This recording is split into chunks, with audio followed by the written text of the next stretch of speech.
उसके पास तो इतना धन है, लोग बात करते हैं, मैं क्यों नाम लूं बड़े बड़े पूंजीपतियों का, उसके पास इतना है, उनके पास, तुम्हारे पास क्या है, बात इसकी करो। तुम्हारे पास कुछ है तो बात करो।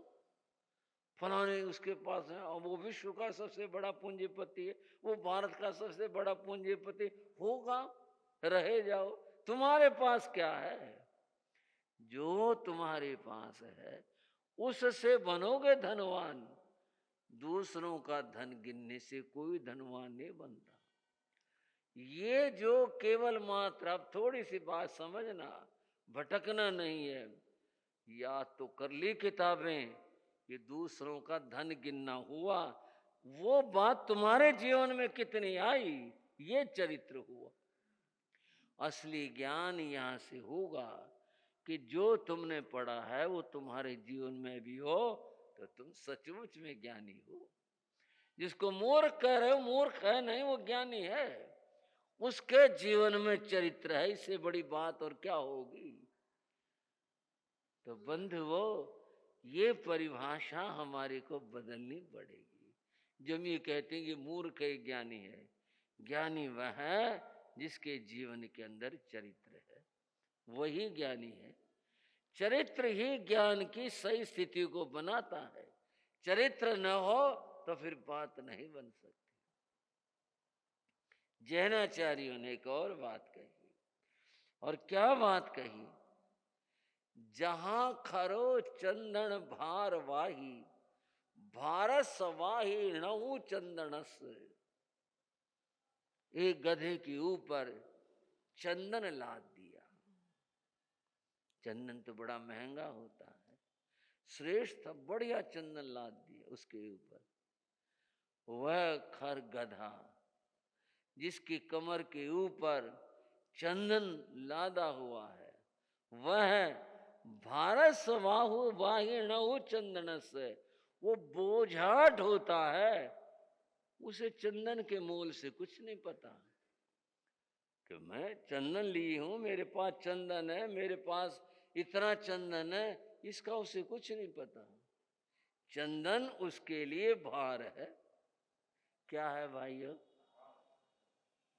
चंदन भार की चीज है। चंदन के लोग मर मिटे, इतने महंगा, इतनी महंगी चीज, पर महंगा किसका? जिसको ज्ञान है कि ये चंदन है, ये मूल्यवान है। गधे को क्या पता? जहां चंदन भारवाही, जैसे वो गधा, चंदन उसके लिए बोझ मात्र है। भारत सवाही, वो बोझ ढोने वाला, नौ चंदन से, उसे चंदन का कुछ नहीं पता। एवं खुनानी चरणे न हीनो, ऐसा ही कोई ज्ञानी जिसने बहुत किताबें, बहुत सारे शास्त्र, बड़ा कुछ पढ़ लिया है, लेकिन आचरण नहीं है। एवं खुनानी चरणे न हीनो, आचरण से जो हीन है। एवं खुनानी चरणे न हीनो, नाणस भागे नहु सो गहीम, वो केवल उस ज्ञान के भार को ढोता है, सुगति को प्राप्त नहीं कर सकता। पुराने लोग एक भजन गाया करते हैं, रावण हुआ है सबसे बढ़कर। रावण के ज्ञान का कुछ सानी था, 1000 विद्याएं उसको सिद्ध थी। विद्या वह है जो देवाधिष्ठित हो। एक तो होते किताबी विद्या, नहीं, वो सिद्ध विद्या थी, उसको 1000 विद्याएं सिद्ध थी, यानी वो चाहे जिससे देवी देवता को बुला सकता था। रावण हुआ है सबसे बढ़कर, 4 वेद 6 शास्त्र पढ़कर, फिर भी लाया सीता हर कर। इतना ज्ञान, वेद पढ़ लिए, शास्त्र पढ़ लिए, फिर एक स्त्री का अपहरण करके फिर भी लाया सीता हर कर। समझा अमल फिजूल, आचरण को उसने बेकार समझा। जली लंक सिया रही ना, लंका जल गए और सीता रही नहीं। फिर क्या हुआ इतने सारे ज्ञान का? आचरण के बिना ज्ञान व्यर्थ है। और सही मायनों में वह ज्ञान केवल व्यवहार है, शब्द रूप है, उसके पास ज्ञान नाम की चीज नहीं है, जिसके जीवन में आचरण नहीं है। ये आचरण ही जीवन को बनाता है। वो था तो शराबी, पर बात बड़े गजब कह गया उस महात्मा को। बोले मैं फिसल गया तो मेरे कपड़े ही खराब होंगे, और तुम फिसल गए ना तो जीवन खराब होगा। जो आचरण से फिसलता है, गिरता है, बंधुओ, उसका जीवन खराब हो जाता है। आचरण होना परम आवश्यक है। यही ज्ञान है, यही ध्यान है, यही सब कुछ है, यही है जो कुछ है। इसके बिना तो कुछ भी नहीं है। आचरण इतना आवश्यक और परम आवश्यक है, इसके बिना कुछ नहीं होता। बंधुओं, अब इतनी सारी बातों के बाद में हमारे सामने कुछ प्रश्न खड़े हो गए। एक तो ये प्रश्न खड़ा हुआ कि वो जो आप बता रहे हो ना, ये आचरण आचरण, ये है क्या चीज, इसका फैसला होना चाहिए। ये इतनी बड़ी बात बता दी, ज्ञानी भी फेल कर दी इसके सामने। ये आचरण है क्या चीज का पता हो, और सही ज्ञान कौन सा इसका भी पता चले। आज तक पढ़ते रहे और कह दिए थे ज्ञान वो गधे वाला और चंदन वाला मामला है। पढ़ ली इतनी सारी किताबें, कुछ नहीं हुआ, फिर पढ़े क्या, छोड़ दें, सारे छोड़ के बैठ जाएं। ये तो बड़े भारी प्रश्न खड़े हो गए। करें तो करें क्या। बंधुओं, उस आचरण की बात को धर्मशास्त्रों में बताया और ज्ञान की बात को भी बताया। पहले आप ज्ञान की बात समझ लो, जिसको हम सम्यक ज्ञान कहें, जिसको सही ज्ञान कहें, उसकी बात समझ लो। आपका मन उत्सुक बना होगा, वो तो बता ही नहीं कि सही ज्ञान कौन सा, हम तो उसी को पढ़ लेते। आज तक किताबें पढ़ते रहे इतने सारे, क्या फायदा हुआ। वो बताओ, असली वाला ज्ञान तो बताया नहीं, वो आप समझ लो। ज्ञान के 3 भाग होते हैं, क्योंकि ज्ञान तो अनंत है। 3 भाग क्या होते हैं? जघन्य ज्ञान, मध्यम ज्ञान और उत्कृष्ट ज्ञान। जघन्य कहते हैं कम से कम। मैं ये बता कितने में काम चल जाए, कम से कम 5 स्मृति और 3 गुप्ती। क्या बोला भाइयों? याद है आपको तो, श्राविकाओं को तो नाम भी याद होंगे इनके। 5 समिति, ईर्ष्या समिति, ध्यान पूर्वक चलना, बस ये ज्ञान कर लो, ध्यान पूर्वक चलना। भाषा समिति, विचार के साथ बोलना, ज्ञान की बात बता रहे हैं। भाषा समिति। ऐषणा समिति, विवेक से भोजन करना। आदान निक्षेप समिति, वस्तु का लेना देना करना, वह है समिति। ठीक से लेना, ठीक से देना। उच्चार, प्रश्रवण, खेल, सिंघान, पृष्ठापन समिति।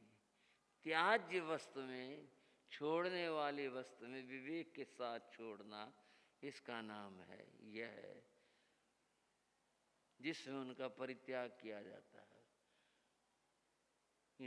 ये 5 समिति है। इसमें कौन सा ज्ञान हो गया? तो 5 तो सारे असल तो याद होंगे, नहीं तो याद करके सुना देते हैं। इसमें कौन सा ज्ञान हो गया? पर ज्ञान इसी में ही है। 3 गुप्ती हैं, मन, वचन और काया। बस ये 8 हैं। इन 8 बातों का ज्ञान ये ज्ञान है। और पूरी किताब याद कर ली, पढ़ ले, उसकी कोई गारंटी नहीं कि वो ज्ञान है या क्या चीज है। इसका ज्ञान ज्ञान है। इसकी विशेषता तो बताई जाए इसमें। इसका नाम जघन्य ज्ञान है। कम से कम इतना ज्ञान होना चाहिए। और फिर आगे की बात भी बता दें। 5 स्मृति 3 गुप्ती के बाद में और जितना भी ज्ञान है वहां से लेकर के, और बंधुओं 10 पूर्व के ज्ञान से थोड़ा सा थोड़ा सा कम, वहां तक का ज्ञान मध्यम ज्ञान है। उसके बाद 14 पूर्वों का ज्ञान और फिर मन पर्याय ज्ञान और केवल ज्ञान, वो सब उत्कृष्ट में आते हैं। कुछ यूं भी कहते हैं केवल ज्ञान उत्कृष्ट है, बाकी सारे के सारे मध्यम ज्ञान है। लेकिन जो मैंने कहा उसका कुछ अर्थ है। अब उतना ज्ञान तो पूर्वों का ज्ञान वो सब तो बड़ा मुश्किल है, पर वो मध्यम ज्ञान है। ऐसा नहीं है वे बहुत बड़े ज्ञानी बन गए। ये ज्ञान और ज्ञानी की अवहेलना नहीं कर रहे हम बोल करके, आशातना नहीं कर रहे, बात बता रहे हैं। सारे शास्त्र याद कर लिए, कोई समझे अहंकार करे मैं सारे शास्त्र जानता हूं, मध्यम स्थिति है, आगे की स्थिति नहीं है, कुछ ज्यादा स्थिति नहीं है। जघन्य स्थिति कितने, बस 8 बातें हैं। ये 8 बातें बंधुओं क्या कहूं, यही है सारा मामला, चाबी कुंजी सब कुछ ये 8 बात है। ध्यान पूर्वक चलना, जीव इंसान नहीं होगी जो विवेक से चलता है। पाप कर्म का बंध नहीं होगा ध्यान से चलने वाले का, ठोकर नहीं लगेगी ध्यान से चलने वाले को। और ठोकर से बड़ी बात, किसी जीव को आहत नहीं होगा, कोई जीव उसको पीड़ा नहीं पहुंचेगी। ईर्ष्या समिति, ध्यान पूर्वक चलना। महर्षि मनु ने ये बात कही, दृष्टि पूतम न्यसेत पादम, पहले अपने दृष्टि से उस भूमि को देख लो, न्यसेत पादम, उसके बाद पांव रखो। ये है तुम्हारा संयम, ये है तुम्हारा धर्म, ये तुम्हारा आचरण। बात तो बड़ी बड़ी करी और मुंह उठाया ऊपर चल दिए, इधर मुंह कर लिया और बीच में रगड़ दी चींटियां, हो गए ज्ञानी। क्या हुआ, कुछ नहीं हुआ। इतना भी विवेक नहीं आया तो ध्यान पूर्वक विचार से बोलना। जिसको बोलने का विवेक नहीं आया वो किस बात का ज्ञानी, उसको क्या ज्ञान है। छोटी सी बात बताऊं, एक शब्द है रोटी रखी है, रोटी पड़ी है, रोटी वहां उसमें पड़ी होगी, अलमारी में पड़ी होगी, फ्रिज में पड़ी होगी, रोटी पड़ी है। बहनों वो किताब कहाँ, किताब वहां पड़ी होगी, देख लेना, किताब पड़ी है। बोलो तो, पड़ी में और रखी में कोई फर्क है? उसमें आदर है, उसमें अनादर है। पड़ी है उपेक्षा अनादर है। रोटी का अनादर करते हैं, पुस्तक का अनादर करते हैं, वो पड़ी है।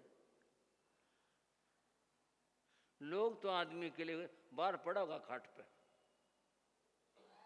पड़ा है, लेटा है, विश्राम कर रहा है, पुस्तक रखी है, रोटी रखी है।